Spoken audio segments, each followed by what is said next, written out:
Okay, so my hometown is Rio de Janeiro. I'm from Rio. I was born there. Since I was very young, I was always fascinated with this UFO phenomena, with esoteric uh, information. I used to read a lot about ancient history. I was always very amazed about this knowledge. And when I was 13 years old, one of my best friends back in Rio introduced me to a lady called Irene Granchi. She was one of the, well, not one of the, she was the most important UFO researcher in Brazil. She was known worldwide. Then she was already an old lady, so she had this, she participated in this association called APEX, which is Association for the Research of Extraterrestrials. She was one of the founders, and I began frequenting her house, and she was amazed that such a young boy, 13-year-old boy, was so interested in this subject. So I became like an adopted grandchild. I became very close to her, and she used to take me around everywhere and teach me many things. She was a reference for the UFO phenomena in Brazil, and she was from Germany originally. Her mother was German, her father was Egyptian, and she was born in Milan, Italy. So she was fluent in 8 languages. So that really allowed her to have an international audience for all her researches, the books she wrote, the people she knew, because she began researching the UFO phenomena in 1945, after a sighting she had right when she moved to Brazil from Italy. And she was surprised she saw this huge craft hovering over her house in the outskirts of Rio de Janeiro. She used to live in a small farm there. Since then, she began researching everywhere. So she met many people in the 50s, in the 60s. She was friends with very, very prominent people in this field. And I got to meet many of these people in Rio. And in 1984, I went to study in Switzerland. And when I went to study there, I began assisting Miss Granchi with international contacts, UFO contacts, and relay information. Then we did not have the internet, so communication was very hard. And then I went on to study university in England, and I became officially the European representative of a group called CISNI, Center for the Investigation on the Nature of Extraterrestrials. This is another UFO research institute that I found as well. I was 18 then. It was 1982 when we found it. And I got to know a lot of people there. One of them was an Englishman. He was the editor of Flying Saucer Review, the most important UFO magazine in the world then. He was already also an older person. His name was Gordon Crichton. He was a former British ambassador to China. So he had a very important government level. So I had this school, if you will. And then I graduated from university. I went to work in London. Then I went to work in Paris. Then I went to work in Milan. And I used to come back to Brazil for vacation occasionally. I just have one question before you continue. Yes. Your work that you went to London and Paris, was that connected to the work you did with her, or was that a separate career? I'm sorry, cut it. I did not understand the beginning. So the work that you did in London, Paris, yes, was a career in a different industry, or was the connection? No.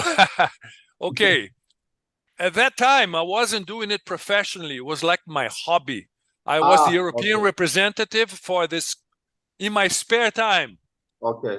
I went to work for Morgan Stanley, an investment bank in London. Then I went to work for Tam Oil. It was an oil company. It was an executive of this oil company in Milan, in Paris, in Madrid. I had a different, completely, it was a third dimensional type of work, really earthly thing, had nothing to do with this. But in my spare time, yes, I used to, participate in many international gatherings and meeting people on behalf of Miss Granke, because then she was almost 80 years old. So, she was already very old. So I used to help her out. I think it's very important that people see that side of you, because that you are not just like, oh, I was, 13 years old, and since then I have been doing just this. So. Yes, no. It was just my spare time. It was my hobby. Mm-hmm. And then after Miss Granke became, kind of ill, and I became very much involved in the business world, especially when I was in Milan. I found a company and began doing business consulting and all this. I did not have time for this. So I had, from like 1994 till 1995, 1996, I was kind of absent from this world, if you will. Yeah. And then in 1996, December 1996, I was on vacation in Rio. And my brother, who was a sound engineer and used to live in the United States, he was also there on vacation. We're visiting our parents. Then they used to live in Rio. And one day my brother came up to me and he said, Filipe, you got to come with me. There's this guy saying that he has contacts, with his extraterrestrials, and he's going to have his first lecture in Rio, and you have to come. You always love this subject, come, let's go and see who is this guy. He was a new guy, a new guy. And then my brother, he was friends with Luciano Didier and Fred, his brother. My brother was friends with him. So we went together. It was then that I met Luciano and Fred. I did not know them. And we met then, and then we participated in the first presentation that Urandir ever gave. Because the partners, as we call the 49 races, instructed him to move to Rio de Janeiro. Urandir is from the countryside of São Paulo. He's from Presidente Venceslau. It's a small town in the countryside of São Paulo, in the state of São Paulo. And the partners instructed him, you're going to start your work in Rio de Janeiro. There you're going to meet, this Urandir told me after, of course, that you're going to meet people that are going to help you to start your mission, if you will. And then we were present in his first presentation. There were allowed like 20 people, 25 people. I heard him for a couple of hours there. I thought I knew something about the subject because I had many years on my back then of experience dealing with, contactees, researchers from all over the world, top level people from all over the world. And I thought I knew something. And listening very carefully, I was very attentive to what Urandir was telling us. Because I never heard anything, like that. I was like, this guy's crazy. What the hell is he saying? He has absolutely nothing to do with anything I heard before. And I thought I knew some important people, in the subject, in the phenomena. I met many important people. I was like, my God, this guy's crazy. Then at the end of the lecture, he said, now I'm going to show you. And I was like, show what? What is he going to show? And then all of a sudden, a ball of light came out of the ceiling and began flying around our heads. I had an experience a few years back with a very famous Brazilian psychic called Thomas Green Morton. I don't know if you guys know. I don't know if Chini ever heard of him. He was extremely famous in the 80s in Brazil, but very famous. He used to treat top-level government people, important artists. He was focused in healing techniques, with the manipulation of light. And there was this American anthropologist called Gary Richmond that he came to do research with Thomas Green Morton. And Miss Granke, she was a very good friend of Thomas Green Morton. And she asked me, Felipe, come along. Let's meet him. And because Gary Richmond, this American anthropologist, is coming to do research on him. So we went to his house. He used to live in the south of Minas Gerais, state adjacent to Rio de Janeiro state. And we went there. So I saw many interesting things. He was manipulating lights, very interesting story. But I have never seen then something like Urangi displayed there. A ball of light flying on our heads, but bigger, like it was the size of a football. And I was like, what the hell is this? What is this thing?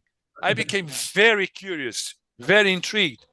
And then after the lecture, Urangi approached me and he said, listen, I just moved to Rio. I saw that you were very interested. You asked many questions. Would you like to come to a little office I just rented in Copacabana? I'm going to have the first meeting there. Please come so we talk more. I'll show you more things. And I said, fine, okay. And then I went there the following week with my family, my brother, my sister, my parents, my uncles, and then my brother's wife, ex-wife, actually. Then she was ex-wife, and she was a very important Brazilian artist. She used to do telenovelas and stuff, and she had to go hidden, because she didn't want her to be spotted, by anyone. So we got there. It was just this small office room, like 30 square meters, average in Copacabana, and we were the only ones. We were the first ones to participate in we used to call it a collective. It was how we called a collective meeting with him, where he used to do energy work with us. So he said, okay, you guys wait here. I'm coming in and I'm going to activate you guys. We had no clue of what it entailed. You're going to activate what? We didn't know. And he didn't really explain. But in a few moments, he entered the room. He was all lit up, fully lit up. I was like, what the hell is this? And I had experience with psychics, and I never seen something like that. I looked at it, I said, of course, I kept quiet. I kept a poker face, in order to, I'm not going to give out anything here, my emotions, nothing. But I was very much intrigued. And he used to come and touch us. And after he touched us, and he was, bear with me, and he was all lit up, and he used to touch us, and then this small light used to, as if it passed this light to our bodies, and this light used to move around our bodies by itself. And then he touched my mother, my father, and my whole, I was the last one. And I was like, my God, there's a trick here. And he had short sleeves, nothing. I touched his hand. He had nothing, no oils, nothing, no products, absolutely nothing. I just could see this glowing light around his body, And then he didn't touch me on my chest. He said, give me your hand. And then I gave him my hand. Then he touched my hand. And he went like this. He scratched like this slightly. And after he did that, I looked, I saw the light as if the light was inside my skin and used to move around my body. I was like, come on. What the hell is that? I said, please, what is this, Urangi? And he said, no, I'm just activating you. And then he came to me and he said, Felipe, I have to activate you in the back of your neck because I identified that you have an implant that's we call them partners. This is the terminology we use now, so I'm going to use them. So you guys get acquainted already. Traces a little bit later in more details, but please. Okay. All right. Then he said, the partners, they put a small implant in the back of your head And it would be interesting if I could work on it. Do you allow it? I said, yes. But in my mind, I was like,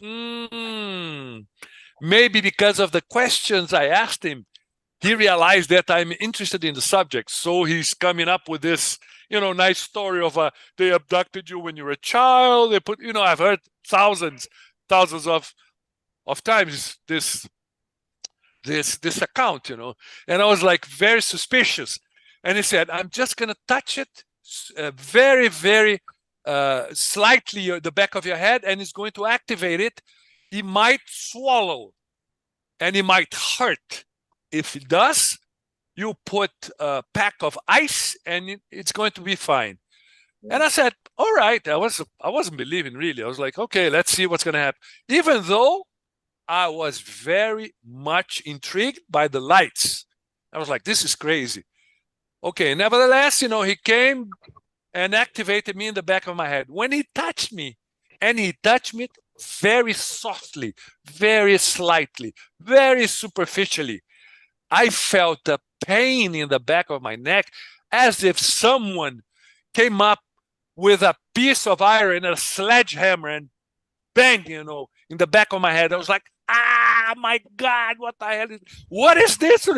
No, I just activated it. Don't worry, it's going to come, it's going to, the pain's going to go away. Yes, in a few seconds, I would say maybe 30, 40 seconds, less than a minute, the pain dissipated. And I was like, okay. And he said, please come next week because I have to activate you. I have to work on your implants. So you see, I will explain everything to you next week. And I said, all right, this was a Thursday. I don't remember the date, but it was early January, 1997, maybe right after New Year's Eve, maybe the 3rd, the 4th of January. I don't remember. It was the first week of January. And I was like, all right. Then I went back to his office on a Tuesday. I arrived at his office around 5 p.m., late in the afternoon. I got there. There was nobody. Then there was nobody. It was really like one or two persons. Because in the beginning, he used to do a lot of therapy, healing therapy, with the manipulation of energy that he used to have, that he learned from the partners, of course. And then I arrived there and he said, all right, come in. And I entered this office. There was a bed. And he said, okay, lay down here and I'm going to activate it. I was very suspicious, but let's see what's going to happen. Okay. And then he started working on me, touching me, and I used to feel electricity, shocks, very slight electric shocks, vibration. Many times I used to turn around and look, and I said, Rangi, can I see your hands? I thought he had some machine that would vibrate because I used to feel this.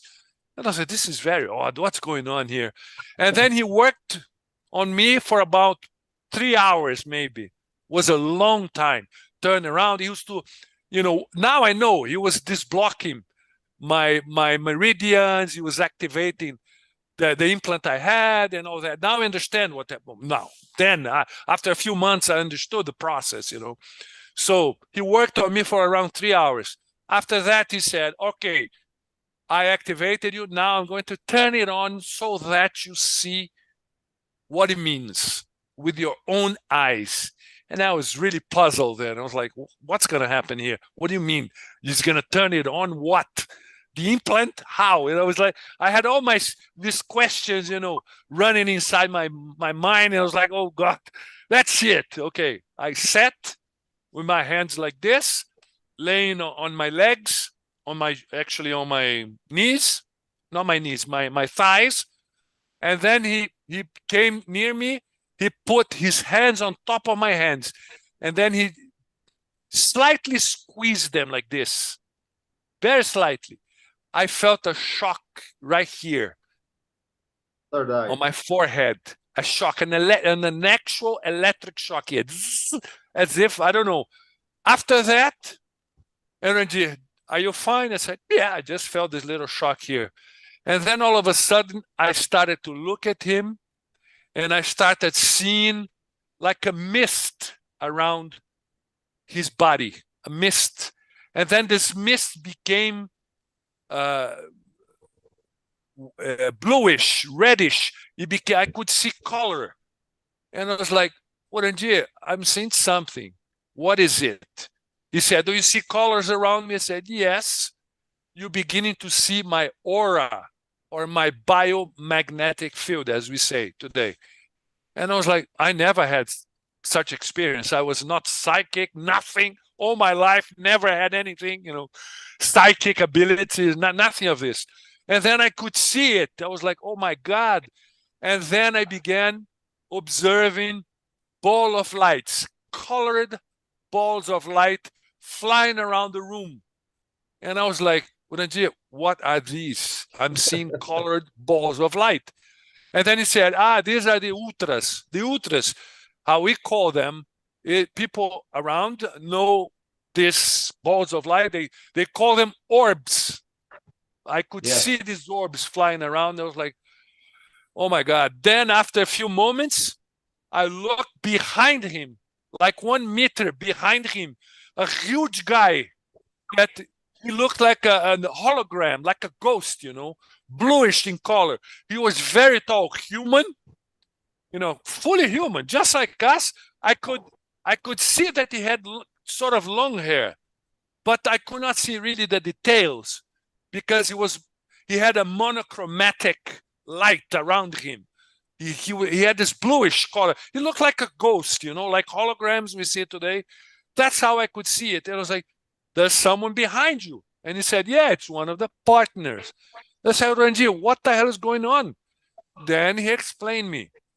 This implant that they put you when you were 5 years old, it's to facilitate the vision of extra-dimensional realities or parallel realities. How do we do it? How does it operate? The implant accelerates and synchronizes my brain activity. So when your brain activity accelerates, your vision expands the band that you can observe, the frequency band that you can observe, it expands. So you can see subtler realities.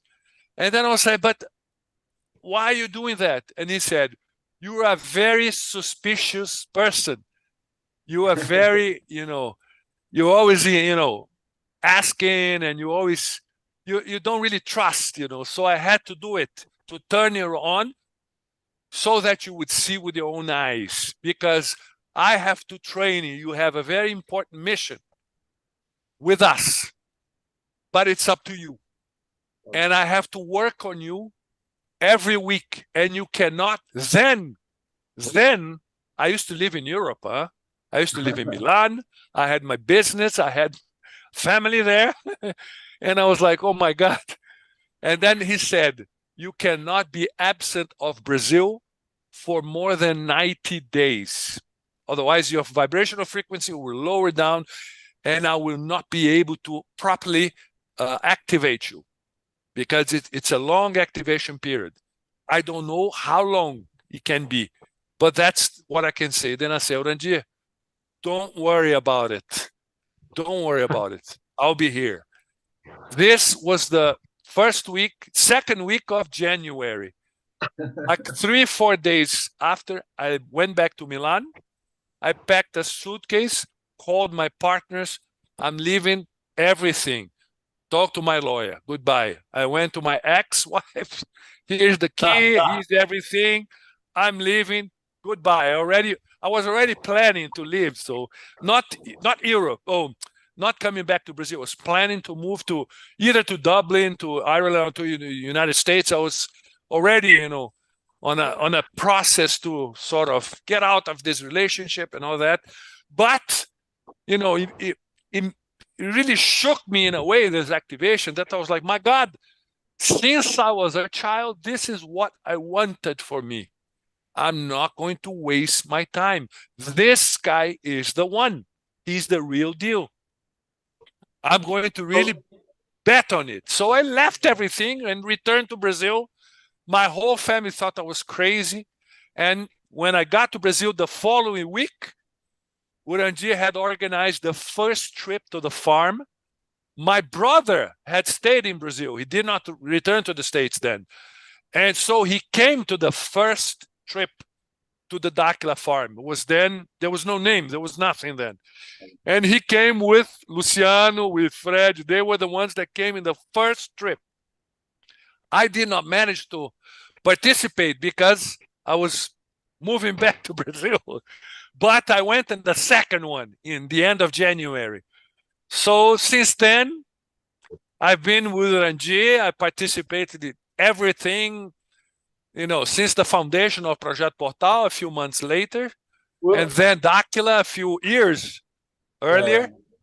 And it's been this January, I completed 26 years with Urandir and the 49 and all that.